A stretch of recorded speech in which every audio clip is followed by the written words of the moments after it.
Perfecto, muchas gracias. El cristiano, la cultura y la música. En las últimas décadas, este tema de la cultura y su relación con el cristianismo y en particular con la música se ha comenzado a tratar mucho más que antes. Y en algunos ambientes se le asigna mucha importancia a la cultura. Y quisiéramos con esta clase ver qué dice la Biblia al respecto y cuál debería ser nuestra actitud y nuestra posición como cristianos frente a la cultura y su relación con la música. De paso, confío que este tema podremos presentarlo en la primera hora de clase, luego tendremos el periodo para las preguntas. Después tendremos los 5 minutos de receso y entonces tendremos un segundo tema en la segunda hora de clase. Comenzamos preguntándonos qué es cultura. Creo que todos tenemos más o menos el concepto de cultura, pero es oportuno que veamos eh, una definición bastante conocida de qué es cultura.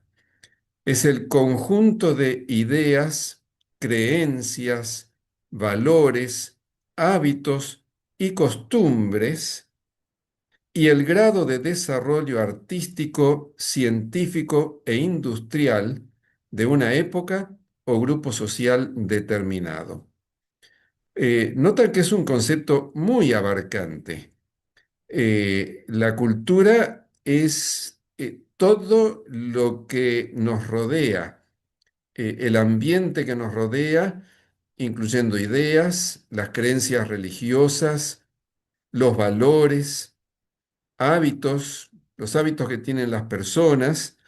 Ustedes seguramente saben que en ciertas culturas, en ciertos ambientes, hay hábitos que son diferentes de los de otras culturas.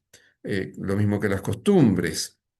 Además, el grado de desarrollo artístico, el arte, es parte de la cultura. Los adelantos científicos, industriales, también son parte de la cultura. Y la cultura puede referirse a una época, así se habla de la cultura medieval, por ejemplo, o la cultura contemporánea, o un grupo social determinado. Puede ser la cultura occidental comparado con la cultura oriental, o puede ser la cultura colombiana, o la cultura española, o la cultura japonesa de un país. Incluso dentro de un país puede haber ciertas diferencias culturales entre una región y otra.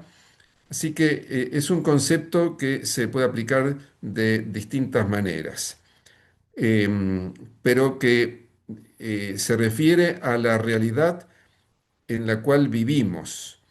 Todos nosotros tenemos una cultura, no podemos escapar de esa realidad.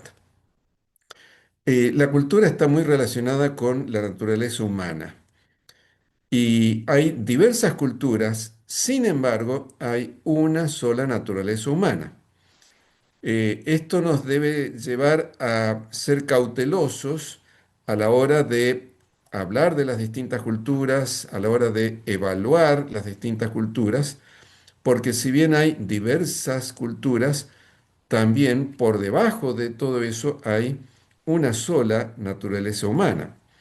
Hay un texto interesante en Hechos capítulo 17 que dice, de un solo hombre hizo todas las naciones para que habitaran toda la tierra.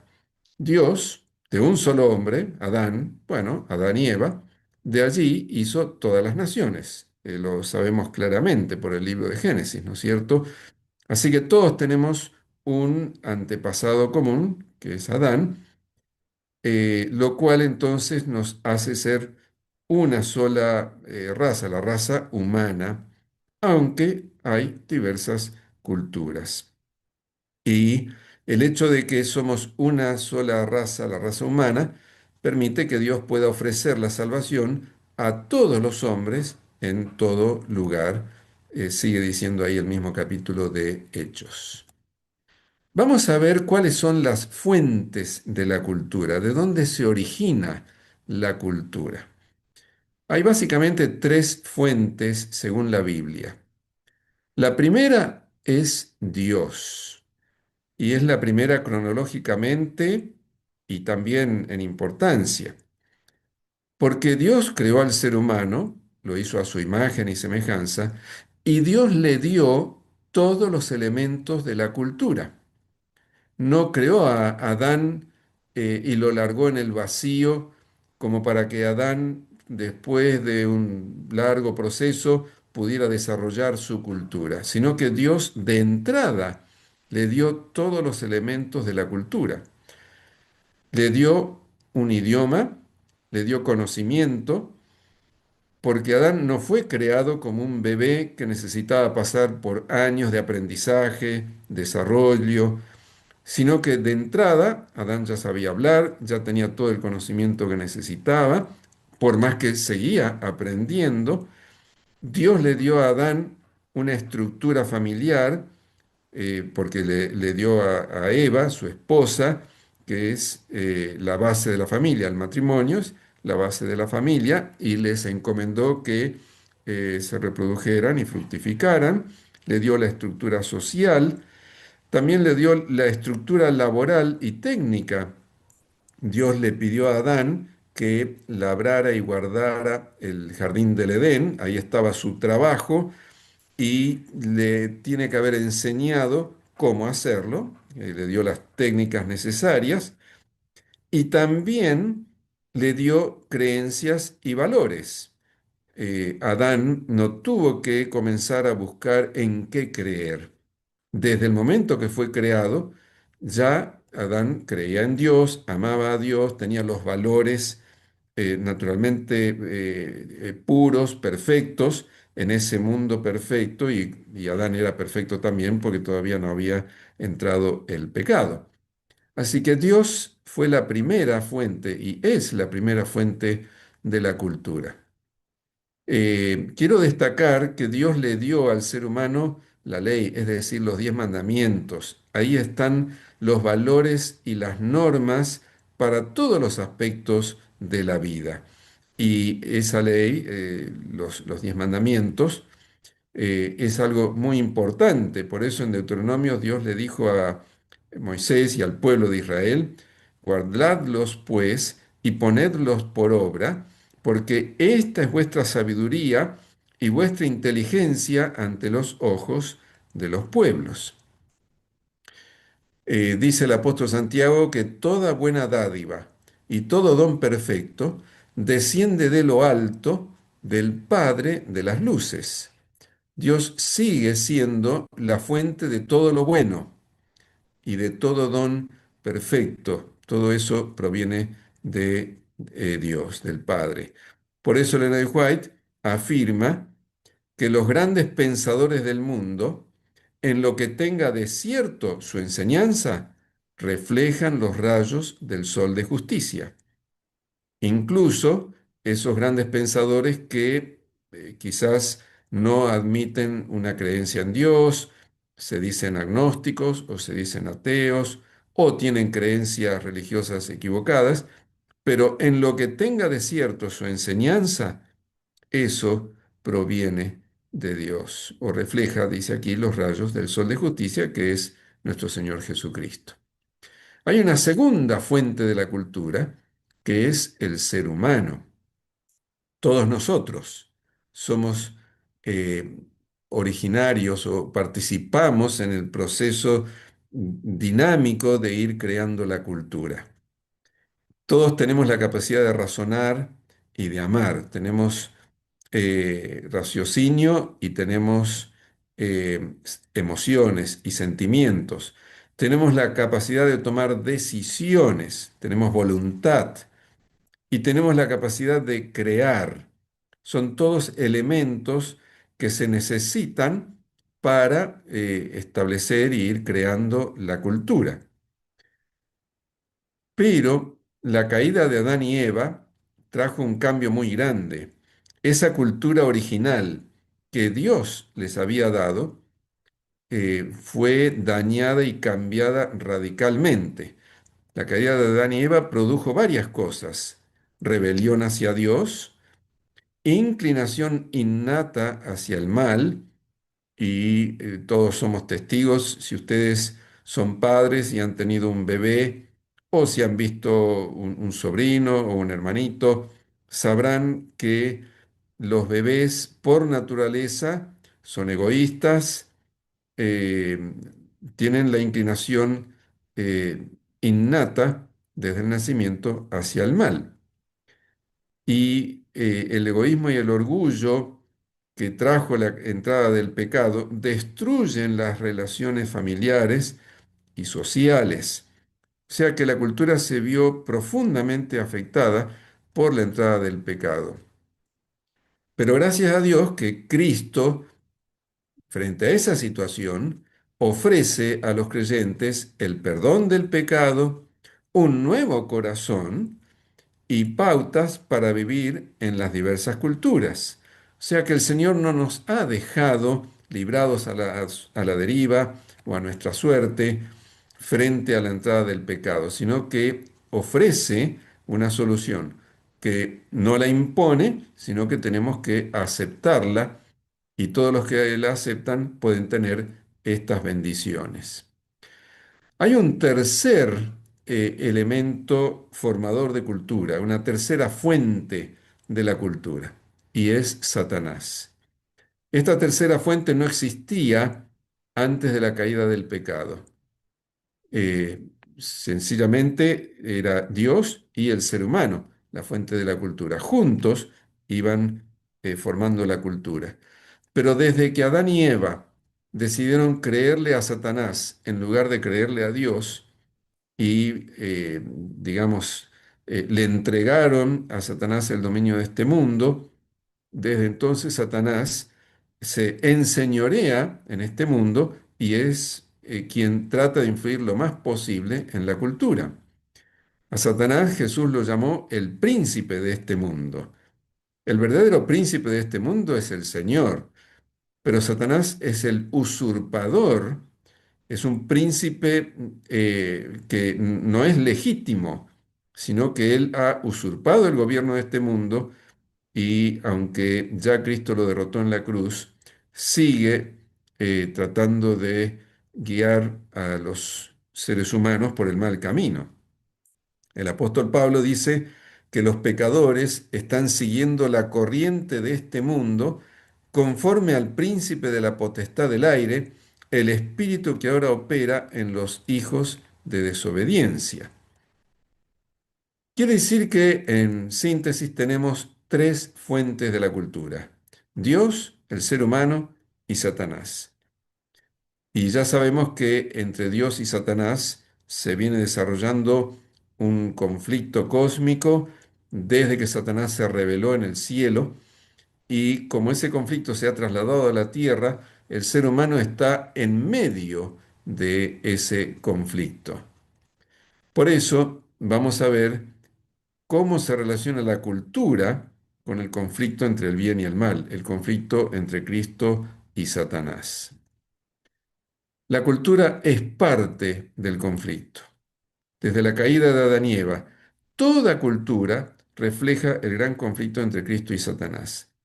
Y quiero destacar que toda cultura refleja ese conflicto. No hay una sola cultura que sea buena en 100%, y otra cultura que sea mala en 100%, sino que todas las culturas tienen algo de bueno y algo de malo. Quizás lo que en una cultura no es tan bueno, en otra cultura puede ser mejor, pero esa otra cultura puede tener otro aspecto negativo que la primera no tenía. Porque todas las culturas están inmersas en ese conflicto entre Cristo y Satanás. En el fondo, ese es un conflicto espiritual. Dice el apóstol que no tenemos lucha contra sangre y carne, sino contra principados, contra potestades, contra los gobernadores de las tinieblas de este siglo, contra huestes espirituales de maldad en las regiones celestes. Es un conflicto espiritual que se manifiesta en el mundo material, pero que básicamente y en esencia es de naturaleza espiritual. Y a medida que avanza la historia, ese conflicto se va poniendo cada vez más intenso. En Apocalipsis 12 dice, ay de los moradores de la tierra y del mar, porque el diablo ha descendido a vosotros con gran ira, sabiendo que tiene poco tiempo. Y si eso era cierto cuando se escribió el Apocalipsis, mucho más lo es ahora. Por eso el apóstol Pedro nos amonesta y nos dice, sed sobrios y velad, porque vuestro adversario, el diablo, como león rugiente, anda alrededor buscando a quien devorar. Si yo supiera que aquí, alrededor de donde yo estoy, hay un león rugiente buscando a quien devorar, me cuidaría mucho. La mayor parte del tiempo no pensamos en esto y vamos por la vida alegremente y despreocupadamente sin ser conscientes de que nuestro adversario, el diablo, anda alrededor como un león rugiente buscando a quien devorar. ¿Qué dice la Biblia en relación con la cultura? Miremos algunas palabras hebreas y griegas que podrían acercarse al concepto de cultura. Digo acercarse porque no hay ninguna palabra hebrea ni griega que sea exactamente el equivalente a lo que nosotros llamamos hoy cultura. En la Biblia no se menciona la cultura, en ninguna versión encuentran esa palabra. Pero hay palabras cercanas, palabras cuyo campo semántico está relacionado con lo que nosotros entendemos por cultura. La palabra hebrea goi, que significa pueblo o nación, y el plural de esta palabra, goyim, naciones, y se usa especialmente para referirse a los pueblos diferentes del pueblo judío, a los gentiles. En relación con las palabras griegas, cosmos, que se traduce normalmente como mundo, y aión, que se traduce como siglo. En realidad, aión también se traduce como mundo. Es interesante la diferencia entre cosmos y aión. Cosmos se refiere al mundo en el sentido espacial, en el espacio, este planeta. Aión se refiere al mundo en el sentido temporal y por eso muchas veces se traduce como siglo, eh, porque hace referencia a todo lo que ocurre en este mundo, pero desde el punto de vista temporal. Aunque, como ya les dije, también se traduce como mundo.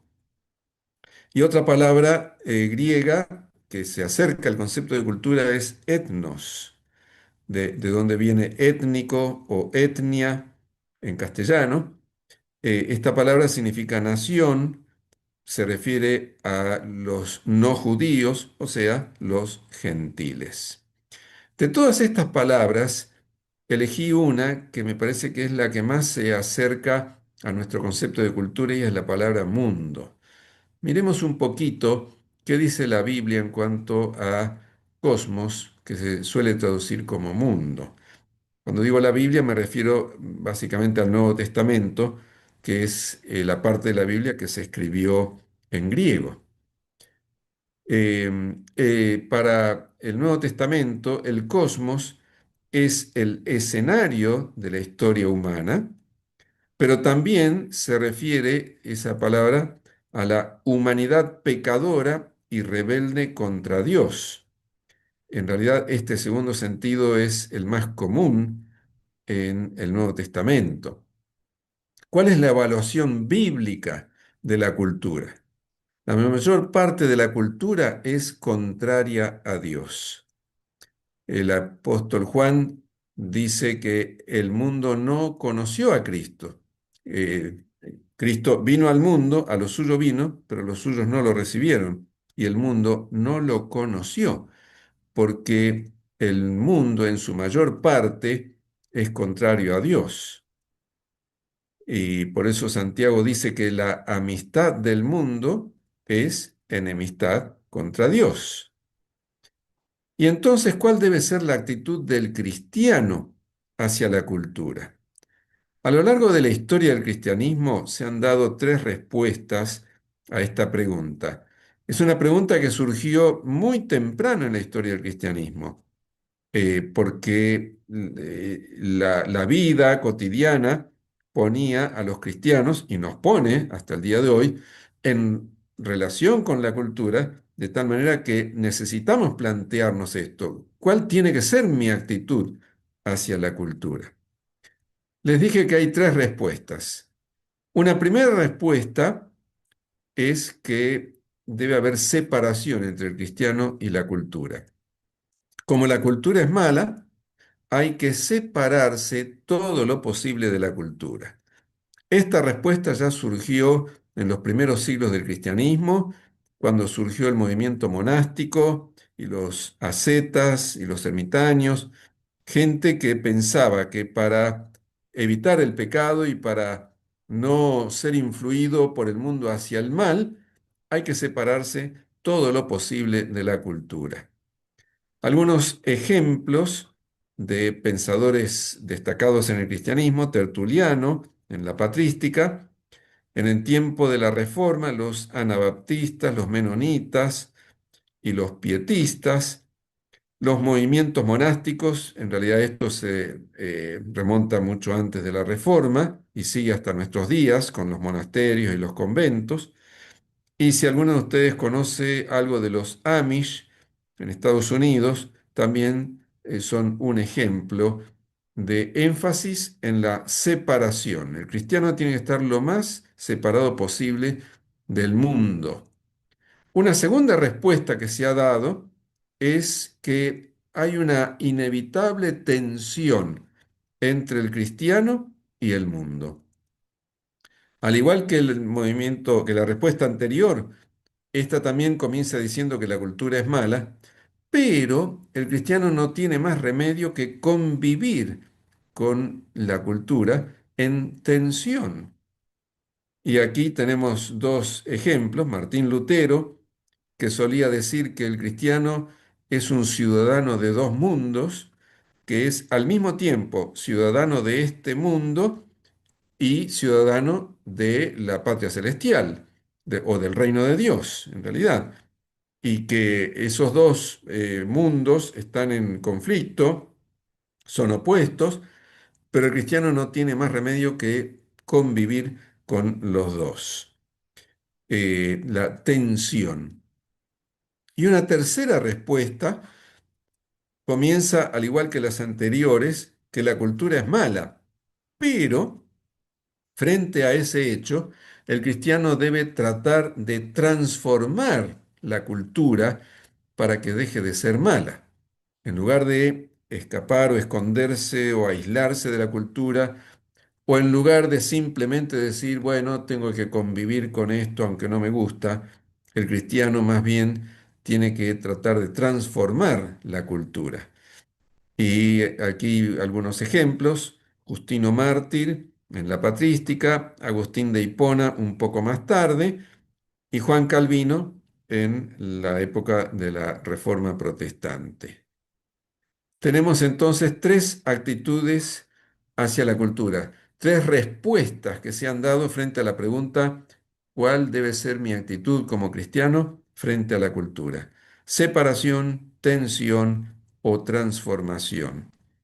Y entonces surge la pregunta: ¿cuál de las tres es la correcta?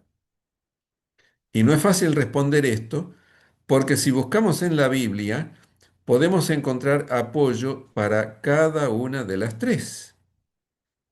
Y entonces, ¿en qué quedamos? Bueno, para saber la respuesta, busqué qué dijo Cristo en relación con la cultura. Eh, y hay un lugar en la Biblia muy interesante, que es el capítulo 17 del Evangelio de Juan. No sé si alguna vez se dieron cuenta que este capítulo menciona la palabra mundo, es decir, la palabra cosmos, muchas veces. Aparece 19 veces la palabra mundo en Juan 17. Eh, por la cantidad de veces que aparece, nos damos cuenta que es un concepto importante para Cristo en el contexto de este capítulo. ¿Y qué dice Cristo en relación con los creyentes y el mundo? Por un lado, Jesús en esta oración, porque recuerden que Juan 17 es la oración de Cristo al Padre el jueves de noche antes de ser entregado, antes de ir al huerto de Getsemaní. Y en esa oración, Cristo le dice al Padre respecto de los discípulos, tuyos son. Acá está diciendo qué son los discípulos. Son de Dios, son propiedad del Señor, son tuyos, le dice al Padre. Y además le dice que no son. Una cosa es lo que son, en sentido positivo, y en sentido negativo, qué es lo que no son. Le dice al Padre que los discípulos no son del mundo. Este planteamiento de Jesús nos lleva a pensar en separación. Si somos del Padre, pero no somos del mundo, ahí estamos viendo una separación. Pero al mismo tiempo, en este capítulo, en el versículo 11, Jesús dijo que Él no va a estar más en el mundo, pero estos están en el mundo, le dijo al Padre. Así que aunque no somos del mundo, estamos en el mundo y eso nos muestra que hay una tensión, porque no pertenecemos al mundo, pero tenemos que estar en el mundo. Y en este mismo capítulo Jesús dijo, los he enviado al mundo con una misión. Ahí está la transformación. Así que, por un lado, no somos del mundo, esa es nuestra identidad es que somos de Dios, pero tenemos que estar en el mundo, ese es nuestro lugar, y el Señor nos ha enviado al mundo, esa es nuestra misión, porque nos ha enviado como representantes suyos para predicar el Evangelio, para transmitir su amor y lograr que la mayor cantidad posible de personas se entregue al Señor. De manera que entonces las tres cosas, la separación, la tensión y la transformación, deben estar de alguna manera como parte de nuestra actitud hacia la cultura. ¿Y cuál es la clave del éxito? En el mismo capítulo 17 de Juan, Jesús dijo, por ellos yo me santifico a mí mismo, para que también ellos sean santificados en la verdad. Y agregó, santifícalos en tu verdad, tu palabra es verdad. La santificación, que podemos tenerla porque Cristo se santificó y eso hace posible que nosotros seamos santificados y el proceso de la santificación se da gracias a la palabra de Dios. Por eso el Señor Jesús oró, santifícalos en tu verdad, tu palabra es verdad.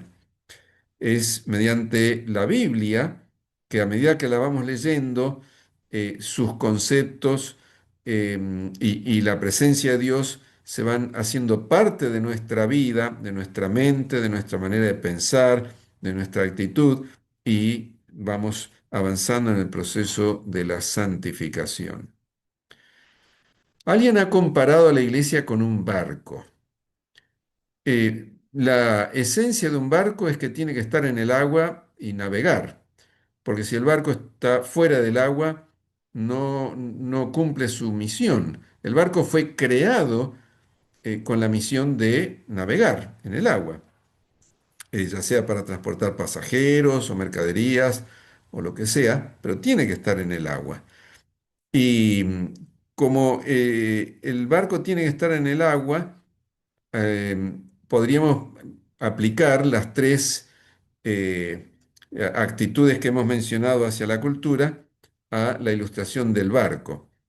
Por un lado, el barco tiene que evitar que el agua se le meta adentro, porque si se mete el agua dentro del barco, el barco se hunde y deja de cumplir su misión.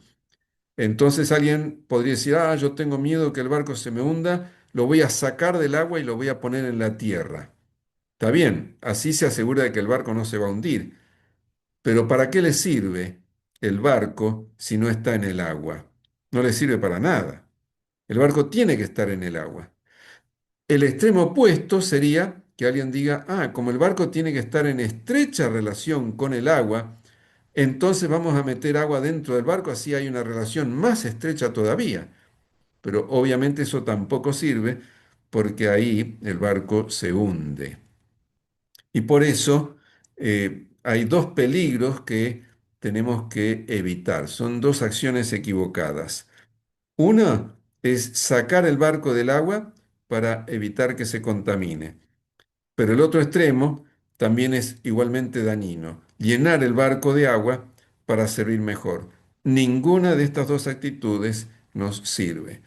Solamente la iglesia tendrá éxito en la medida en que esté en el agua, en estrecho contacto con el agua, pero que no permita que el agua se le meta adentro del barco.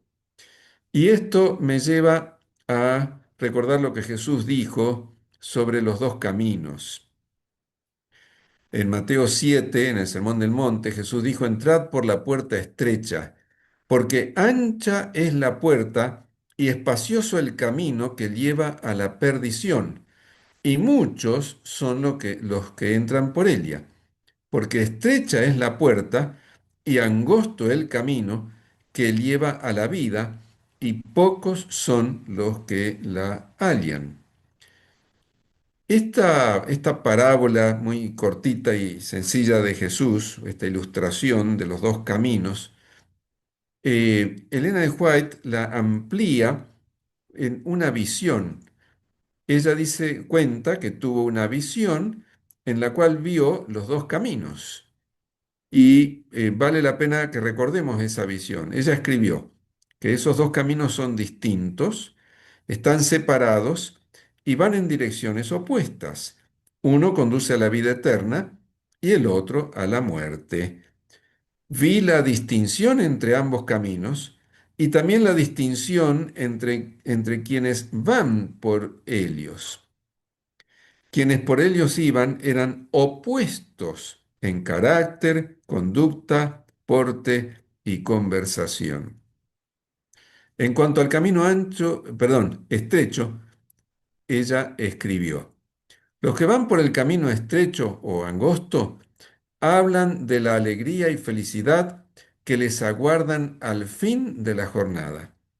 Su aspecto es a menudo triste, pero a veces brilla con sagrado y santo gozo. No visten como los que van por el camino ancho, ni hablan ni obran como ellos.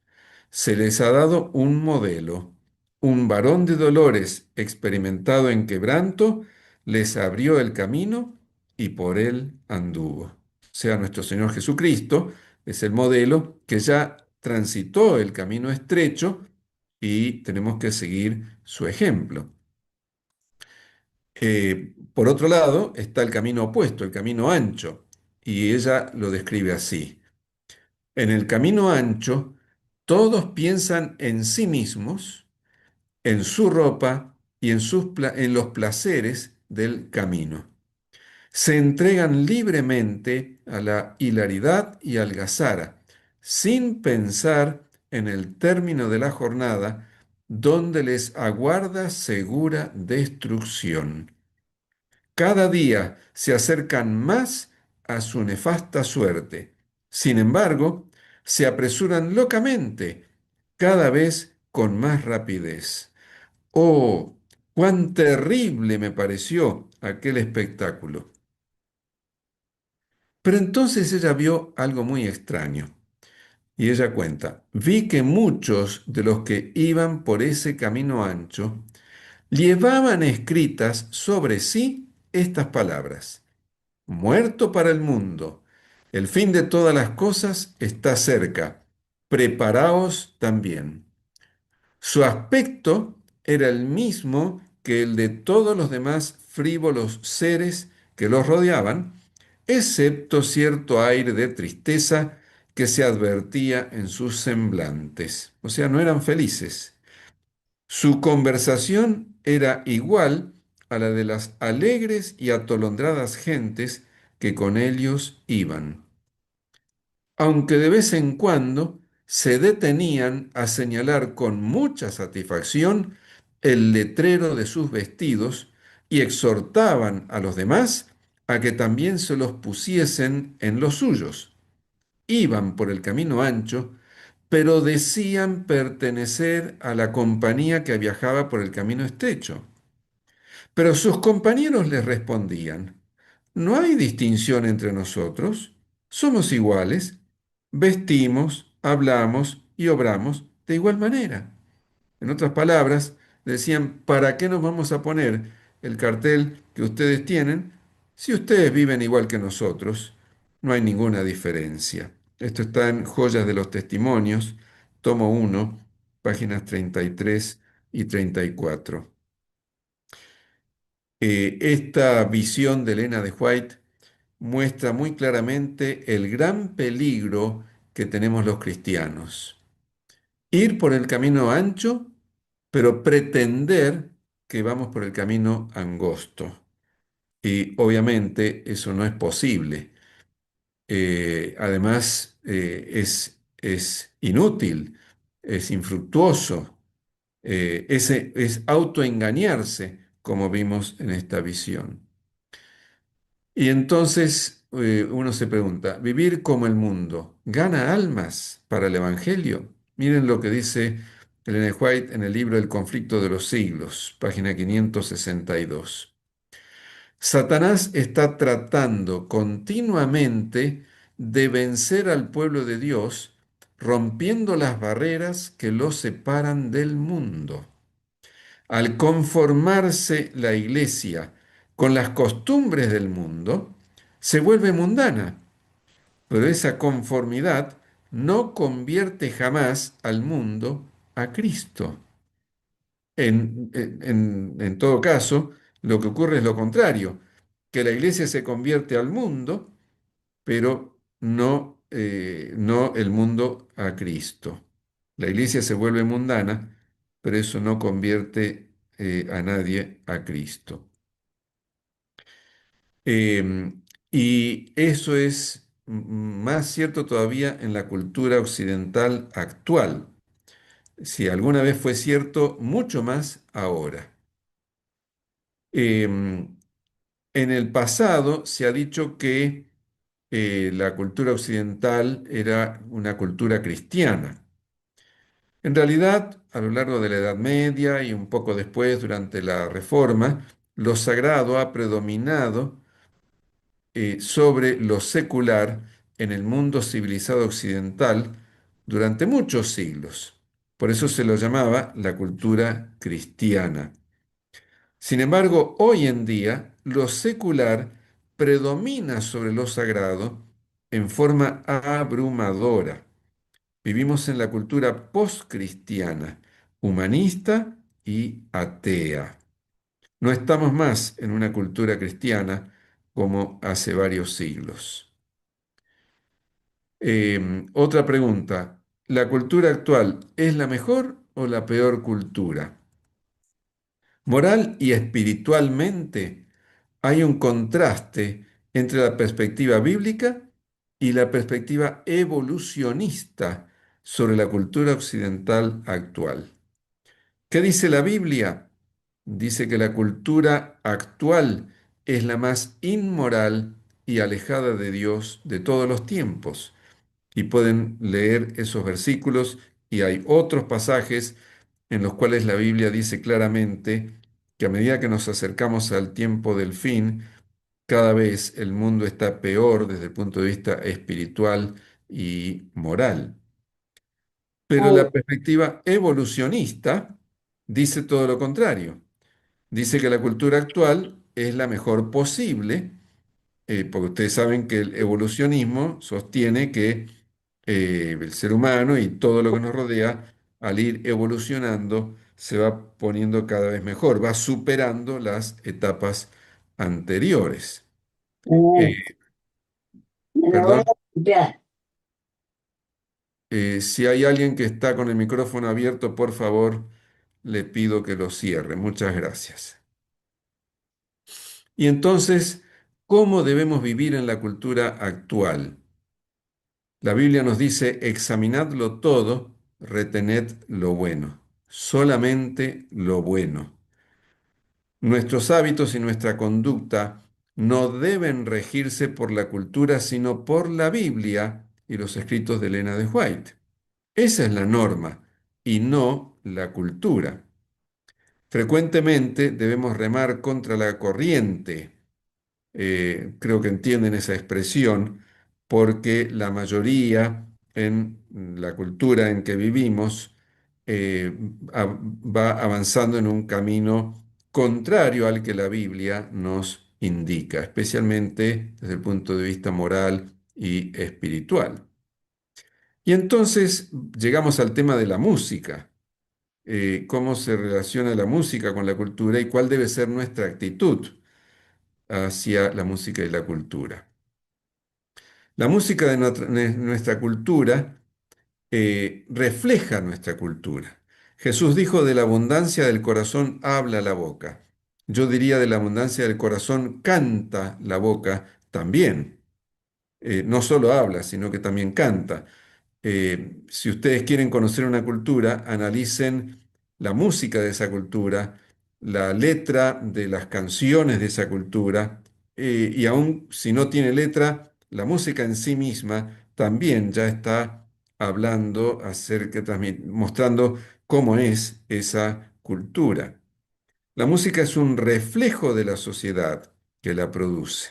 Es un termómetro social, es un reflejo de la cultura. En realidad, es una de las manifestaciones que más claramente nos permiten captar la cultura, el arte en general y la música, nos permite muy fácilmente ver hacia dónde va la cultura. ¿Y cuál debe ser nuestra actitud hacia la música de nuestra cultura? Y aquí necesitamos aplicar lo que Jesús enseñó en Juan 17. Por un lado, la separación.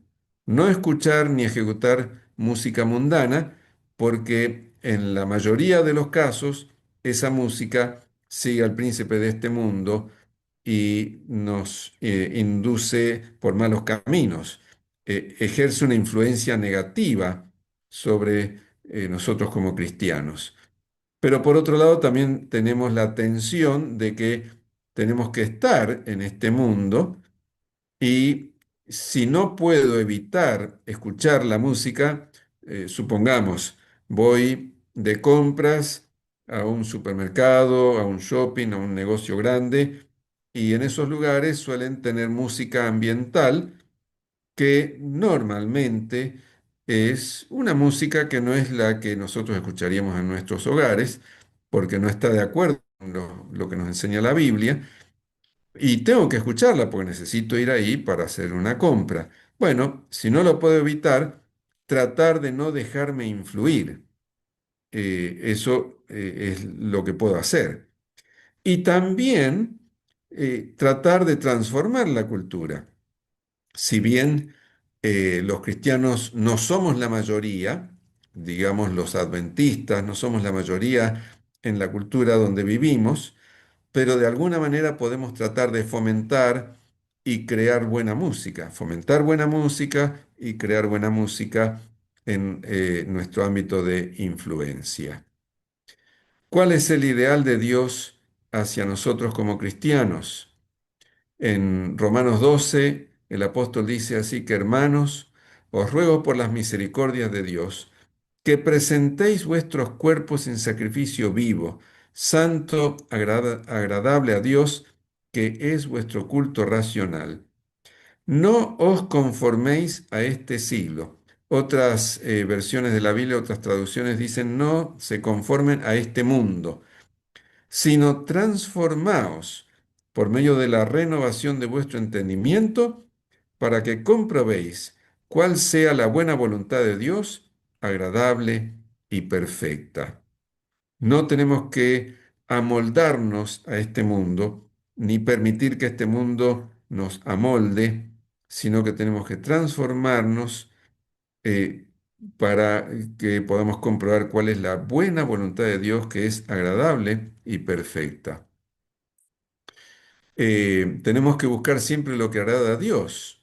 Adoremos a Dios como a Él le agrada, con temor reverente, dice Pablo en Hebreos 12, comprobando lo que es agradable al Señor, dice también en Efesios 5. Y ese versículo, en otras traducciones, es interesante cómo está traducido. Traten de aprender qué es lo que agrada al Señor. Otra traducción, hagan lo que agrada al Señor. Separación, tensión y transformación en un solo versículo. Miren cómo en este pasaje que está tomado de Filipenses capítulo 2, el apóstol Pablo dice, que seáis irreprensibles y sencillos, hijos de Dios sin mancha. Si tenemos que ser irreprensibles y sin mancha, eso nos está hablando de separación. Pero sigue diciendo, en medio de una generación maligna y perversa, tenemos que estar en este mundo y estamos en medio de esa generación maligna y perversa en una tensión. Y termina diciendo el versículo, en medio de la cual resplandecéis como luminares en el mundo. Ahí está la transformación. Filipenses 2:15. Las tres cosas. La primera parte del versículo habla de la separación, la segunda habla de la tensión y la tercera de la transformación. ¿Y cómo podemos lograr esto? El siguiente versículo lo dice. Ocupaos en vuestra salvación con temor y temblor, porque Dios es el que en vosotros produce así el querer como el hacer por su buena voluntad. Que el Señor nos ayude para que podamos estar en el mundo, pero no ser del mundo, y influir en todo el ambiente que nos rodea con el Evangelio.